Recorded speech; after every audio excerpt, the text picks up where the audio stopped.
Welcome to the Beyond Physio podcast, where we help you move, excel, and inspire others on your journey to your next level with knowledge and advice from experts and testimonials from our like-minded community. Good morning. This is the Beyond Physio podcast. I'm Dr. Jerry Yu. Today, I'm honored to have Shane Willis with us today, who is the Director of Youth Hockey and Community Outreach for the Carolina Hurricanes. And he's been with the Canes for now, how many years? Going on 14. 14 years. Yeah. It's a long if time. we don't count when I played for them in the early 2000s. Amazing, yes. And you know what's actually funny, because I wanted to talk about that too, because Shane is not only Director of Youth Hockey, but he himself was a pro hockey player back in the day for the Canes from 1998 to 02. Yep. Right? And also for Tampa Bay, I believe. Yeah. Excellent. Yeah, got traded around and enjoy. As a Canadian kid, you grow up, the dream is to play in the National Hockey League, and to achieve that, obviously a lot of help and support along the way. It was an awesome career for a while, and now to be able to work back in the field kind of fit perfectly, because we were talking earlier about when you retire, what are you going to do? Yeah.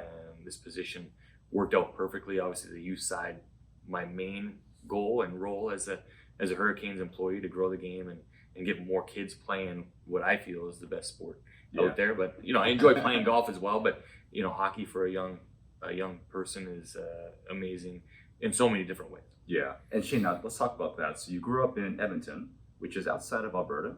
Very beautiful area, by the way. If you guys ever want to go out there, it's a really, really nice place. Talk to us about how you went from sort of this young little athlete to your journey towards professional hockey. Yeah. So my brother and I both played. My brother stopped playing when he was about 14. Obviously, he still enjoyed skating, and as I said, just watching hockey growing up. And I grew up in an era where the Edmonton Oilers with Wayne Gretzky, Paul Coffey, Mark Messier, that was the dynasty. Yeah. They got knocked off a few times early, but that was when I really drew interest into the game, and why part of the game has grown so much here in North Carolina is because the Hurricanes are a great team. Yeah. They won a Stanley Cup, and now they're in the hunt every year. Yeah. So as a kid growing up watching the Oilers, that was the draw. And I loved watching Wayne Gretzky, and I said, this is awesome. I love playing this game, playing with my friends. And one of the biggest things I think when people ask me about North Carolina, what kids miss, is being able to play outside, which we'll talk about that later, because there's a big event coming up in February. But I used to go down to the lake where they have a rink cleared off the size of a football field and just skate for hours. Wow. Until one, it got too cold. Two, it was dark and we lost all our pucks and we had to go home. Right. So just growing up and continually playing, I really fell in love with it. And like I said, playing at a professional level was just a dream until you get to an older age of 14, 15, where, top end teams and junior programs start talking to you, and you think it can maybe become a reality. Yeah. And then things change from the way you're practicing, the way you're training. Yeah. And then you start getting engulfed in all those things, which you provide, here with your business to, probably more youth now than adults. Yes, for sure. Yeah. Did you find that during that time you had some good mentors and coaches along the way, and how important that was that for you, Shane? Yeah, it was very important, I think, as a young player, and something I always use now when I'm coaching kids, because you have to connect. And I think there's definitely some coaches throughout my life that have made that impact. Yeah. My dad was obviously the first one. My parents never pushing to do something. It was, the door was open. What would you like to do? If you want to play hockey, we're going to provide that for you. Yeah. So I think young kids don't see all that behind the scenes until you get older. So my parents were a big part of that. But some coaches along the way, one, obviously, when I was 14 and 15, becoming that elite level and kind of showing me what it takes to get to that next level. You have to have that. And again, you have to provide pathways for kids and make sure they're getting that experience. Also had some great friends that we were able to work out and train together. They didn't make it to the pros, and I did. I think it's all about opportunity at times. But I think self-reflection, and you have to have that self-motivation as well, whether it's professional sports or business. Sure. Because there's so many kids, there's so many players, you have to be able to get there and get that opportunity. I was given that at certain levels. And along the way, obviously it's great that you had such great support from your parents and you had friends too. Do you find that that's an important element of having these kids develop in the right way to becoming sort of these great players? Yeah, I think success in youth sports comes from a positive atmosphere. I think if you have, and Rod Brindamore and the Hurricanes, everyone always asks me why they changed. One of the things he was going to change when he came in was culture. And if you have a very positive, uplifting culture, not only on your team, but in your sport, it's a draw. It's a draw to parents. They want to go to the rink, not only watch their kid play, son or daughter, but being able to hang out in that culture with other parents, other families, experience, and have that atmosphere. You don't want to go into anywhere where it's toxic and you're like, I can't stand going to this place. Your kid's going to want to go there. If you go home and your kid's constantly asking, can I go back? That's exactly what you want, as any parent would for their kid. Absolutely, yeah. Now, let's go back to the Canes for a second. It looks to me, from what I've understood about the Canes, that there's a long history of not only struggle, but success recently. Can we go over about that? Yeah, I think we have to go back to 2006 when they won the Stanley Cup. That is kind of where we saw, again, in my world, where you see the biggest jump of youth hockey players. But you talk about that culture, it takes a while to add young talent. You have to draft well. You have to bring these guys up, and you have to find certain players in free agency to build that team. And pay them all too, right? Correct. And you look at salaries, and the NHL has a salary cap. So you have to be able to manage that with great players. You can't be top heavy and no one at the bottom. You have to have a full continuous unit of 20 guys. And Don Waddell and his staff and our owner, Tom Dunn, have done a great job in doing that. I think culture is one thing. Winning becomes part of that. And then the drive from the fan base also, when you talk about paying salaries, helps that. If you have a full building, and our owner said, he goes, we're going to be a cap team. I'm going to spend the money. I need you to back us up. And the fans here in Raleigh have done a great job in doing that. Yeah, the fan base here, I've heard, is phenomenal. And I think you had said that the number of fans have grown exponentially in the league. Yeah, we're up in the top 5% of growth this year in attendance for teams. So, and when you look around, in '97 when the team moved here from Hartford, the biggest thing that was out there is like, hockey's not going to work in the South. Well, I heard that. The Canes have won a cup. Tampa Bay's won 2. Florida's up and coming with their team. So it's amazing to see the growth of the National Hockey League throughout the country, but especially in this region and even further south, when in '97 everyone's like, what's Raleigh? You're going to take this hockey team to North Carolina? How is that going to work? And I think the organization and this community has proven everyone wrong from the north, and where hockey only lives in the north. So it's been awesome to see and be a part of, really. And it sounds like from what we talked about, a lot of the fan base, because you have a lot of people moving down from the north, it's also helped to grow the fan base and the sport as well. Yeah, I think when I played here, meeting fans that were true born and raised here in the South, they didn't know much about the game. And everyone's always asking questions, they're interested. And I would just tell people, I'm like, watching on TV is one thing. I said, go to a game. I said, the draw isn't necessarily knowing every piece and rule of the game, but the energy and excitement you have in a building at a professional level is amazing. And people would come back, they're like, you're right, I'm hooked now. Like, that was amazing. Well, how did you guys, you were on the ice, but then you were off 20 seconds later, where'd you go? I'm like, well, I'm trying not to pass out. And so they just learned that way. But I think the Northerners coming down have also bought in. Obviously, they love the sport coming from the north, but the homegrown fan has been huge, and there's a ton of them here. Yeah, that's exciting for the sport here. As a player, you mentioned before how there are definitely, as with every sport, there are injuries galore. And it seems like we talk about concussion being something that's big, also shoulder and knee injuries. You also went through a pretty serious injury yourself, didn't you? Yeah, I had neck fusion. My wife was pregnant at the time with my son. So my daughter was running around. She was only 3. I'm going in to get neck fusion. Wasn't gonna be able to lift anything more than a gallon of milk. That's your limit after you get neck fusion. Try telling it to your wife, right? Right. I can't do anything.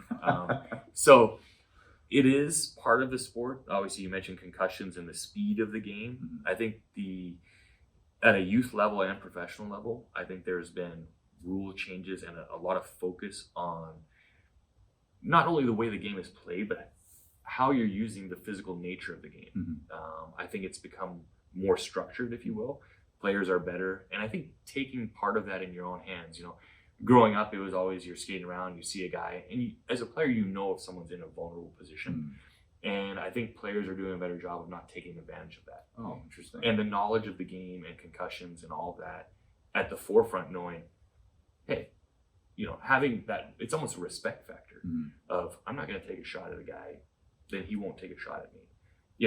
The longevity of the game is all about speed and the chemistry and that skill of the game, not the physical nature that it used to be back in the day. You don't see as many fights as you used to. Is that discouraged in youth? It's, well, in youth, it's not allowed at all. Oh. But even at the professional level, Doesn't the fighting has gone way down. Mhm. And you've developed more of a 4-line skilled team that can play the game. Mm-hmm. So that's part of the way they've combated it. Youth hockey's, rules and officiating has gotten a lot stricter on physical contact. Mm-hmm. I mentioned there's no fighting, but even they've tried to get away from the big open ice checks. Mm-hmm. You can hit somebody, Yeah. but make sure you're doing it properly. And Sure. and I always tell kids, I said, we're not going out to try and hurt people. Your job, if you're going to hit somebody, you're trying to get the puck back. Sure. So they've done a great job of saying, you got to play the puck first, then you can make contact. So we have seen a drop, I think, in concussion cases and the way the game is being played. Of course, you're still going to have them, just because of the speed and contact. Of course. But I think there has been a decrease in the sport because of some of those things and the way it's been focused on and brought out in the media and shown what can be done. You're not going to ever eliminate them. Yeah. The game's too fast. Guys are too big, too strong. You cannot create a helmet in my mind that's going to be perfect. Definitely not. But there are some changes, I think, and the numbers are coming down. I really like hearing about that because I know that, especially with sports like football and soccer, we worked with a lot of athletes in the past, and that's still a relatively serious issue that they're trying to still navigate. And it's hard because there's only, like you said, there's only so much you can do with equipment, and kids will be kids. Yeah. And you're going to have kids who are not so nice, yeah. and are going to take advantage of somebody in that vulnerable spot, like you said. And that's just too bad because it can really ruin the career of somebody. Yeah, and it's it's scarier at a youth level. Oh yeah. Because you look at the chances of a kid making the National Hockey League. It's worse. It's like winning the lottery, if you will, because there's so many kids playing. Yeah. So you want your kid to enjoy the sport, get through it, of course, chase his dream, get to the highest level. But if or when they finish playing, be able to physically go on and live life as a normal person. And concussions are a scary part of that because a lot of times, and I've had a couple of concussions, and everyone always asks, like, well, what level are you at? I'm like, everyone's different. Yeah. No one reacts the same. No one reacts the same over time. Or the sport gets better the same. Correct. Right? Correct. And it's such a difficult injury because you just don't know. Yeah. So I know that worries a lot of parents, but I think the way the game is being played and things like that is helping to alleviate that kind of stress on people. That's great. It's funny. One of the things I've talked about before too is this. It's been a long-term phenomenon of the youth specialization in any kind of sport. And what I've seen as a rehab professional in this arena is whether it's soccer, volleyball, swimming, what have you, of this all year round mentality, all through the year and year on, year out. I've seen a lot of injuries from that occur because you place the same kind of stress on a growing skeleton. Yeah. And, there's not a lot of time to recover between tournaments and between games and practices. How is that mitigated, or what does it look like, first of all, in youth hockey?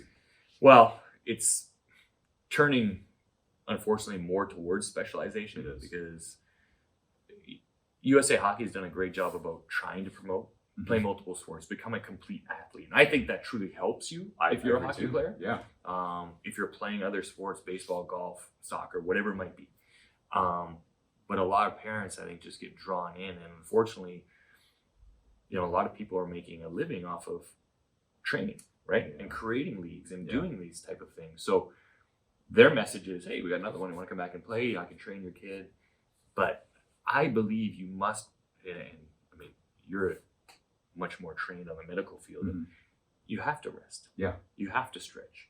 You have to allow your body, and especially as a kid, when they're maturing and growing, there's so many things going on inside. And I do believe if you specialize and you never take those breaks, later down the road, you're going to have some type of issue. Yeah. Whatever it might be. It may not be a major ligament issue, but there may be some part of growth, whatever, in there that helps that. And I encourage parents, I'm like, you have to take a break. Go play golf, go play catch, anything. Yeah. And I think that's part of, when I talk to my wife and parents all the time, I said, part of where the world has transitioned, or what the world has done with all the technology is awesome and everything. A lot of kids have forgotten how to just play. Just be kids. And just be kids. Yeah. We didn't come up in an area of all the video games and everything like that. When we got home, my mom was like, go outside. Yeah. And you had to figure out how to have fun. Now it's almost too easy for a kid to have fun. Yeah. It's like at their fingertips, whether it's a video game or on their phone. Too accessible. Yeah. Correct. Yeah. And so I always tell parents all the time, can we just let them play? Yeah. Like, but it's amazing though. You throw a ball in the middle of some kids and they're just looking at each other. That's the problem to me. I'm so glad you mentioned that because I was talking with another coach and he had mentioned that in their PE class, they were going to play kickball. And so he rolls the ball to the kid. The kid has no idea what to do. He's like, what do I do? Can you kick the ball? Now what do I do? I got to. So it's just this phenomenon of the basic fundamental stuff from back in our day. Yes. That I almost want to say we took it for granted, but really, these are things that kids aren't doing. Right. And I don't believe that if you just take your son or daughter and they play hockey and they train all the time, that means they're going to be a professional player. Yeah. I think that's maybe the misconception that parents have.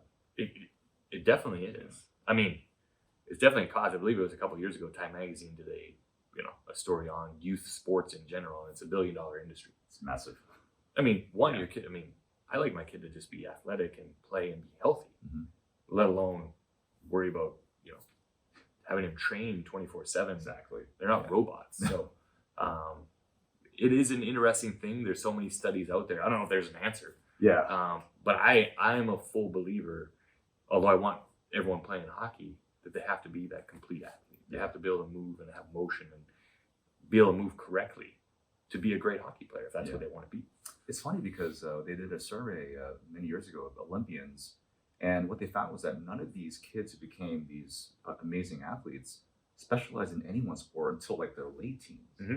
So that kind of gives you some evidence that it's not necessarily the best thing to be doing the one sport all year. And when we grew up, yeah. I mean, I remember I didn't start really lifting weights and things till 14, 15. We were told that it's not good for your growth. Don't lift weights yet. Oh, okay. Well, now we get kids, 8, 9 years old. They're like, we're going to work out. I'm like, and do what? I hope you're not picking anything up. And they're like, what? So things have changed. Yes, the technology and the knowledge have changed to train these kids properly. And I believe in all those trainers out there. I'm not saying that they're doing things wrong. Yeah. But I do like kids just to play and play everything, to become coordinated and all that kind of thing. Yeah, I remember telling you before where I played lacrosse in high school, and half the team was probably all ice hockey players.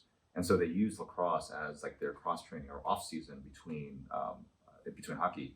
So I found that was years later being a rehab professional, seeing that, oh, that's actually a great kind of thing. You're actually on a different environment playing lacrosse versus ice hockey, but you're actually at the same time, because there's similarity, you're almost like cross training your system. Yeah, very similar sports, and I think that's a key too.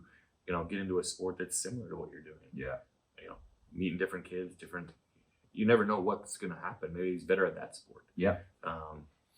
But there was a former player last year met with some parents in Detroit, and he always posed the question of, you love watching your kid play, and he likes doing it, and you put him in all these camps.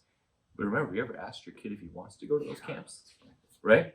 And again, I think we take away remembering that we have the final say of like, hey, you know what? Maybe as a family, instead of just dad and him going to camp, maybe we all go to the beach, right?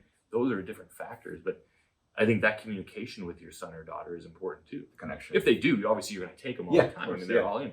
But I do see some kids when we're in the rinks and they're playing, I can tell they're not into it, right? And sure, it's hard and it's, long days at camp, but that's an important question I think that he posed of like, did you ask your kid?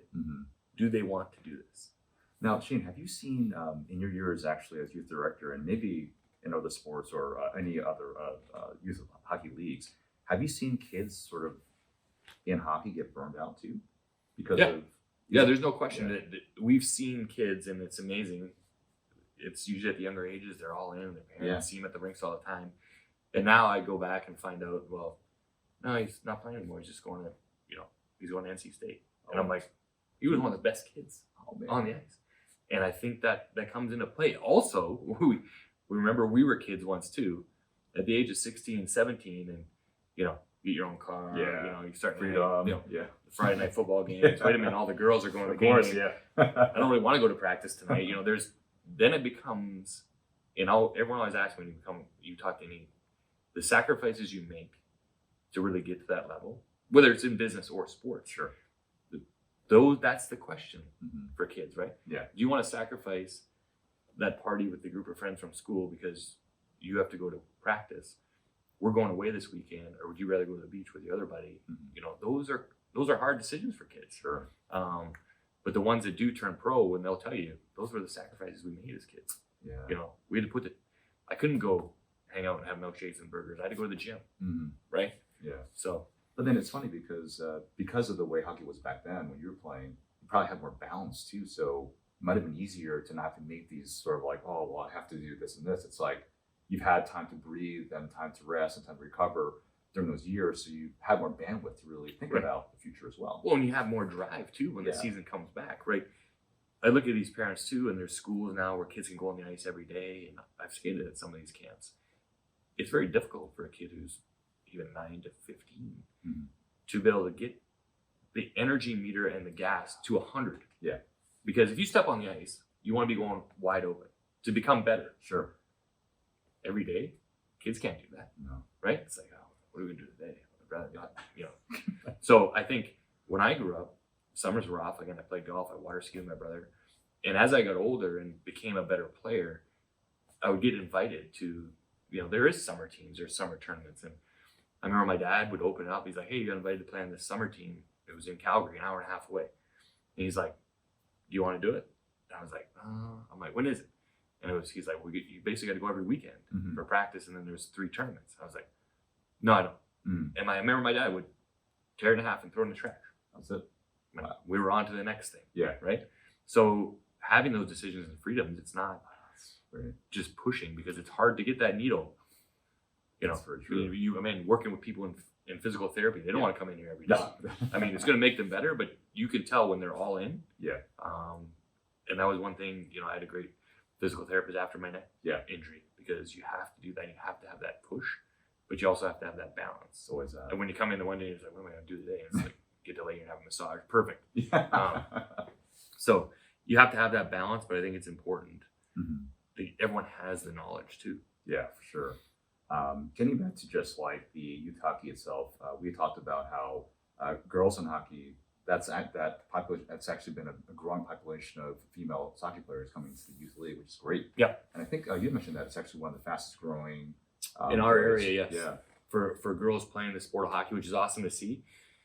The girls at the top, obviously we always watch U.S. Canada in the Olympics, 2 of the powerhouses in female hockey, are continually trying to work to see if they can create a professional league for women. I think there's a lot of different things business-wise that teams are looking at. The NHL is closely watching. Would love to see it because there's some very talented young girls playing the sport. We've seen a great jump here. And now, you know, one of my jobs along with Sarah Antonelli, who I just hired from Detroit, is building that pathway for girls, because it's always been, well, you just have to go play with the boys, and you know, you get to a certain age, and that's not fun anymore. So potentially dangerous too. Correct. And the Canes and the local rinks were working very hard of creating a clearer path and a proper path for females. And how do they get there, and all those things, and you know, hopefully we can build that path and create, you know, someone who can move on to a Division I college, which we've done. You know, some girls from here have gone on to Division I already, cool. Division III schools, and then eventually, if that professional league becomes, I mean, we're as excited about a girl making professional hockey as we are if a boy was to come out of North Carolina and make it to the National Hockey League. That's really cool. Shane, with thinking about parents and thinking about coaches and thinking about coaching, one of the things that we talked about was how sometimes it's easier just to deal with the athletes, not having the carrying burden of parents, we'll just say, sort of like on these kids. We talked about the Matheny Manifesto, and I'd love for you to tell our audience about that. And for any parents out there who are parents of youth athletes, this might be something you want to hear. Yeah. I love the passion, and I want parents to be involved in it. But it's anyone, and it's not just youth hockey, it's youth sports in general. I mean, the parents are all in, you're yelling at the refs, you're yelling at the umps, whatever it might be. But Mike Matheny, who played Major League Baseball for a long time for the Cardinals, then became a manager, got into some youth coaching. In the Matheny Manifesto, I was turned on to, I can't remember who turned me on to this book, but I wasn't, you know, I'm not a big reader. I'm going to go out and say that, but it's a great read for any parent, because it allows you to focus back on truly why we want our kids to play sports. And how, you know, you and I were talking earlier too about the mental strength Yeah. Right? We talk about mental health all the time. There's a lot of pressure on kids. A lot of pressure. Let alone they feel pressure from their parent when they're playing. They want to impress you. They want to make you proud of everything they do out there. But a mom told me one time too, locally, she said, you know what I tell my kid? Every time he gets in the car, I love watching you play. That's the only thing I say to him. And again, mental health is so big now, and there's studies out there about the pressure these kids are under, especially playing at a high level. Yeah. If you're playing elite level sport, there's pressure. Because then you get into, well, now there's college coaches here watching, there's scouts here watching. Coaches It's a lot on a kid. parents watching. Yeah. I mean, it's hard for a professional player playing in front of 18,000 people, let alone a kid with screaming parents, you know, scouts against the glass with no pads. And there's a lot of pressure. So that book really kind of brought things into perspective for me. It's kind of what I use when I coach now with youth kids, about the fun, the skill development, and really getting to know your players, of how to connect with them. And it's funny, you talk about COVID year. Yes. We were able to continue to play hockey safely, but the parents weren't allowed in. Like, they had to stay in the parking lot. All the rinks have, it's called live barn, so you can log on anywhere on a computer and watch what's going on the ice. And they had to sit outside. You know, some parents would get a TV out and they'd watch. But the games were just seamless. Like, It's been every parent's or every coach's dream right there, right? yeah, it was calm. I mean, we had talked to the refs. The refs probably was the best year they ever had. They never got yelled at the whole time. But that's always my warning to parents now. I said, I'm going to kick you back out. And they're like, you can't. I'm like, no, I can't, but I will. But just sit there and enjoy and watch. Because I always tell parents too, they're always yelling at the ref. I'm like, do you think he's going to change his mind? By I said, yelling at him? yes. It's actually worse because he can give us another penalty. Yeah, right. So, but it's a great book. It's a great read. I love that.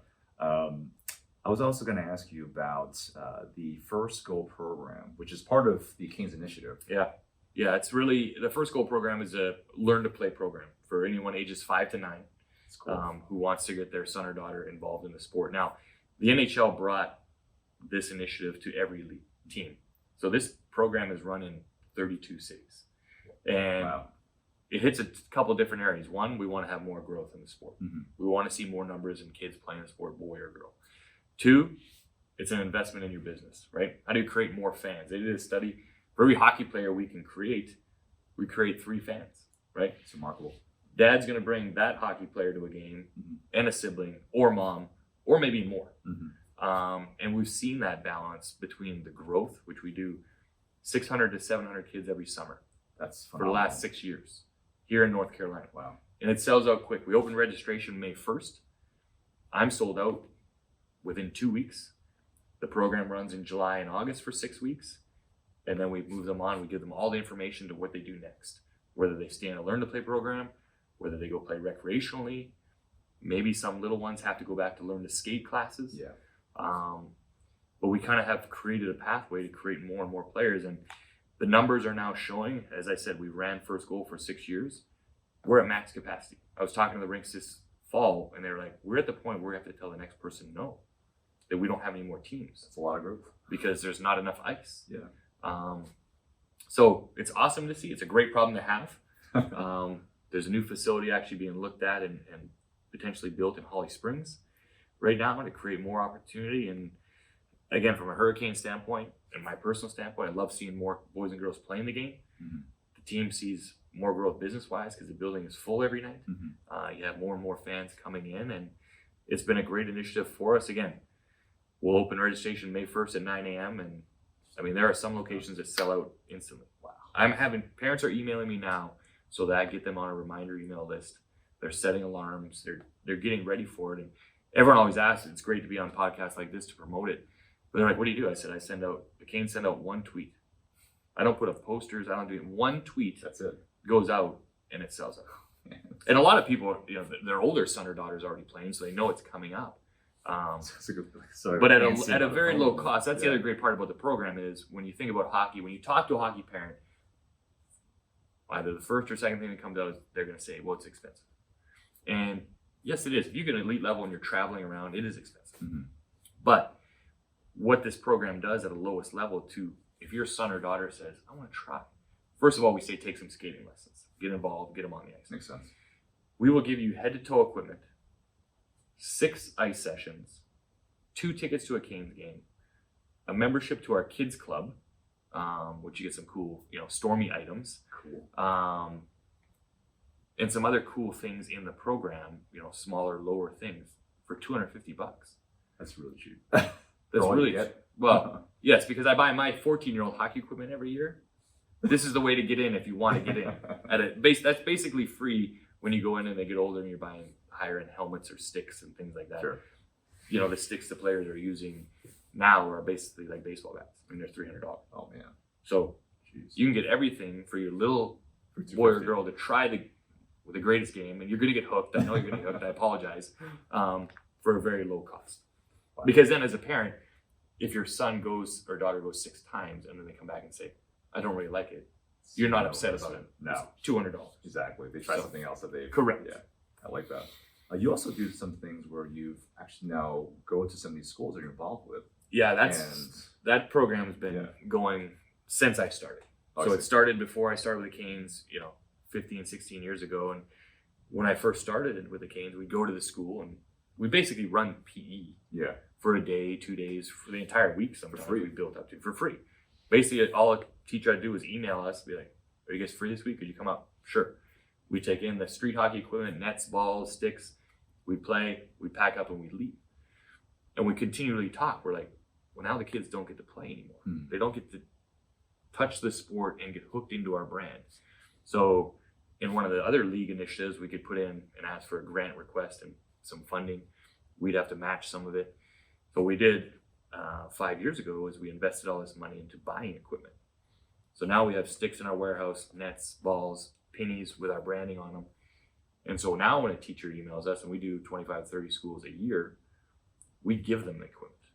We give them a manual it's amazing. to play the sport. We give them the pennies, which they can use playing basketball or anything. So our brand's all over the school. Brilliant marketing.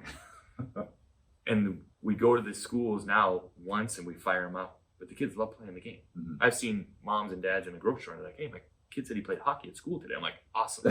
That's so cool. Because realistically, in my world, I know not every kid's going to buy skates and go get on the ice. It's just not possible. But how do I continually touch them and get them involved in the game? Could still become a fan. Yeah. Now we're going to continue to build that with more funding and more grants to look into an area in the city this year to building outdoor rinks, right? That has sport court on it. Still has Wow. score clocks and boards and looks like a hockey rink, That's cool. but any kid with a pair of shoes can jump out there. yeah. They don't have to skate Yeah. all year round. That's And the great. town we're working with is considering putting a roof on it. So this it's thing will run- contained? Oh my gosh. The walls will be open, Yeah. it's outside, but no weather, nothing can happen. And, we create leagues that way. It's easy. All you do is buy your kid shoes, Yeah, that's right. and they're in. So another way for us as a brand to continually work at it. I go back to when I played here in 2000, that from our organization, one of the best things they do, and we talk about culture, is they promote being involved in this community. Mhm. And you talked about the growth in the attendance. To me, it's a big part of it. We have our own foundation that gives grants to Mhm. youth programs every single year. We're continually trying to be involved in the community. I think when you have that connection, your fan base not only loves it, but your city now becomes part of your They want to organization. support that for Yes. sure. That's and then it's such an organic grassroots way of doing it. It's not it doesn't seem like it's commercialized per se in that sense where it's like, hey, really kind of getting involved in the community, really getting support of the kid and the family, and the fan base really grows from that, which I think is Yeah. phenomenal marketing. And from our marketing group has done a great job with our brand recently, from our outreach group, and that's what our ownership does. If you can come in, and that's why I talk about Don Waddell and Tom Dunn, our owner, is they push us to, you have to bring ideas to the table, Mhm. right? I'm going to walk in here, I'm going to say, well, I'm going to need $500,000 for these rinks, and they're going to be like, how's that going to work? Yeah. But now with technology and everything, I can provide them the numbers to show this is going to be the ROI in your investment because of this building right here, because of our community outreach. And it's been from day one. It hasn't been, we talk about being a CAT team and spending money on players. The team has done a great job investing in their community That's huge. to get that back as well. Yeah. Do you find that it sounds like just because the leadership has been so good too, and Yeah. I'm sure with you as well, and their Yeah. team, that's also helped to grow this sort of really good positive culture within the organization itself. Yeah, I think that's huge in any business. Ever since I've come in, and again, people come and go. I tell people young kids coming into the professional sporting world and they're working in the office with us, we don't get paid like the players. And I think a lot of people coming in think that at first. I'm like, oh, you're pro team, right? They get all the money. Yeah. We work, and so people come and go. But I think being involved in professional sports is always fun. Mm-hmm. There's a lot of hours. I think a lot of young people look at, well, it's not a 40-hour week job. You're in and out. You're there at nights, weekends. Part of promotion is you always have to be on the go. Mm-hmm. You also have those down years, and it was early when I started working. There's when the Canes missed the playoffs. Oh man, and it'll happen. It's a really long summer. Yeah, and the spotlight quickly turns to they're gone, and it's on you as a community team of like, how are you going to keep our brand at the forefront? Mm-hmm. Because you can't allow fans to forget about you. No.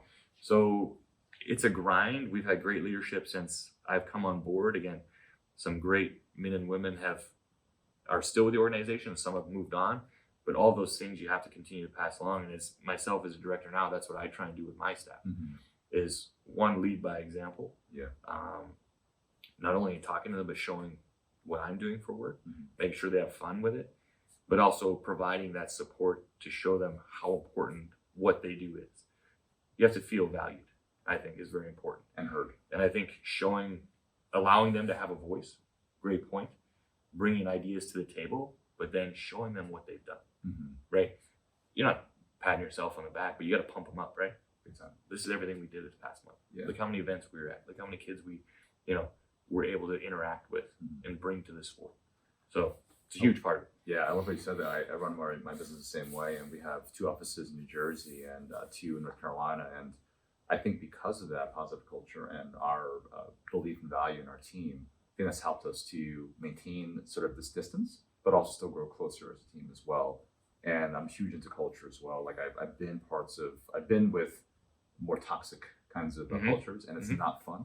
No. And that's something I didn't want to bring to the next level. So I'm really glad you talked about Well, that. every day when I drive to work down I-40, because I live out in Garner, Yeah. I'm a people watcher. And just I'll look at people in their car and I'm like, they're not happy wherever they're going.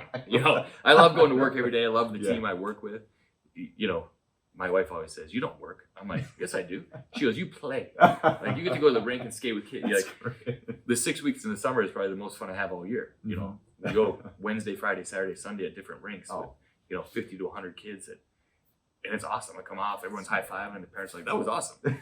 I had one former teammate of mine, Robert Cron, he now scouts with Seattle. He came out one summer. He's like, what are we doing? I'm like, well, we have 6 stations. I said, 50 kids are coming out. We'll be with them an hour. We'll get them off, and then another 50 are going to come out for 1 more hour. I said, then we'll be done. He's like, okay. And so he's out there, he's running a drill, and we come off after 2 hours, and I'm sitting down talking to people. He looks at me and goes, what just happened?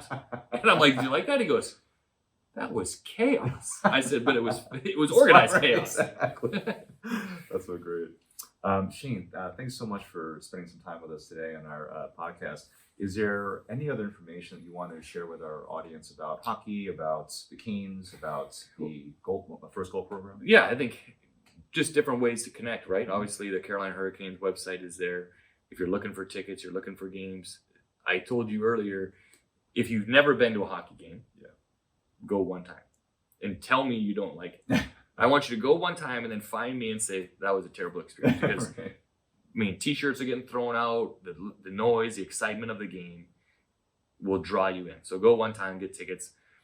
One of the best things I think we've done as an outreach team is obviously the first goal program. Mm-hmm. If your son or daughter goes to a school and they don't have hockey equipment, tell your PE teacher to reach out to me. Oh, that's cool. We still have spots. We're going to do a little seminar next Friday to get some of the equipment out. But if it's just a single school, I'll have my team drop it off. Oh, that's awesome. So, and then the other part I think the Hurricanes have done great is with merchandise. Christmas is coming up. Yeah. Buy somebody a Hurricane shirt. Yes. They've reloaded. They've got some great stuff in there, and just so many great ways to connect. And with our foundation, again, if you're looking to get involved with a foundation, you want to donate, and the Canes Foundation does a great job in this community if you're looking to do some things like that. Oh man, that's great. I'm looking forward to seeing how we can also support your initiatives here. So very excited we got to meet. One last thing, is there, for any of the kids out there who are aspiring to be maybe in the pros one day, is there any advice you want to give to the parents or families or even to the athletes themselves as they're heading that direction? Yeah, I think as a parent and your son or daughter, I think that communication is key. and connecting and finding the right people to work with. I think there's a lot of options out there. I don't think there's terrible options, but you have to find the right path and get them in the right place and know what works for your son or daughter. A lot of people maybe want to go to prep school, right? That doesn't work for everybody. A lot of people may go to private school. That doesn't work for everybody. I think you have to know what works best for your athlete, number one. But I go back to one thing. We talk about hard work and perseverance and all that. But to me, you have to be having fun. And you have to love doing it every single day. Because there's going to be sacrifices with friends and all those things we talked about earlier that they have to understand. But there's great pathways here in North Carolina. Again, it's the South, but the Junior Hurricanes have created a great pathway for elite level players. But there's also great recreational play here and for kids to have fun and do it. And so many different ways to learn about the sport of hockey and get into the business as well. For sure. It's not playing. Yeah. We have some great trainers with our program that do an amazing job. And every year I go down there and I get to go in the room still and talk to these guys. It amazes me. I'm like, man, I wish we had that, right? Use technology because it can be a great piece. For sure. And the way they're watching and studying these guys. It amazes me all the time to be involved in it still. Yeah. Cool. Shane, thanks again. And thank you again for joining us on the Beyond Physio podcast. We'll have all information about Shane and the Canes and the First Goal program in our show notes. Until next time, have a great day. Thanks so much for tuning into today's episode. It really does mean a lot to us. And don't forget to like, share, subscribe, or comment if you got at least one or two helpful insights or takeaways to help you get to your next level.